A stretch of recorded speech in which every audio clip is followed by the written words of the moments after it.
Sono Stefano Zambon, presiedo un'associazione produttori piselli dei Colli Euganei, una piccola associazione che raggruppa una ventina di produttori di piccole e medie aziende che si trova appunto nei comuni di Baone e Arqua Petrarca, un territorio che è a sud dei Colli Euganei e che sa dare caratteristiche organolettiche non indifferenti al nostro prodotto.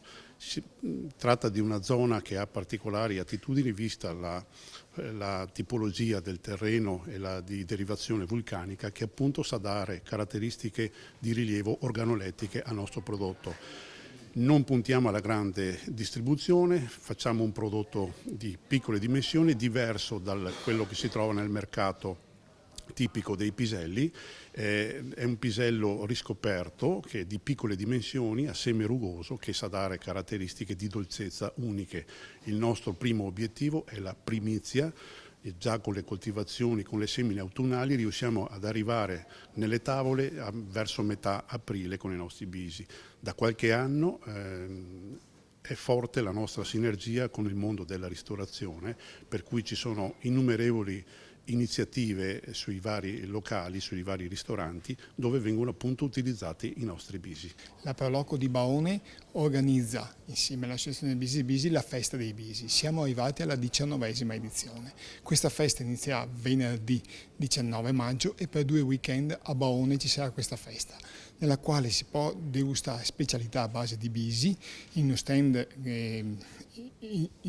intenso in struttura di 600 posti e in più c'è un'isola del gusto in cui dei ristoranti prestigiosi della nostra zona propongono piatti a base di bisi rivisti, rinnovati eccetera. Più abbiamo l'enoteca che va a far degustare a tutti i migliori vini assieme ai bisi. La festa è un momento di comunità molto grande, collaboratori circa 250, tutti i bisi usati nella festa sono sgranati a mano, arriviamo quasi a 30 quintali di bisi sgranati a mano e poi vengono usati durante la manifestazione. Più o meno il pubblico che passa, arriviamo anche a 40.000 persone, una valutazione mi ho fatto così l'anno scorso, i piatti preparati arrivano a 8-9 mila. Abbiamo approfittato di questa bella occasione con Bisi e Bisi per portare anche il bello dei prodotti euganei in un palazzo che negli ultimi mesi ha soprattutto dovuto parlare dei problemi del parco.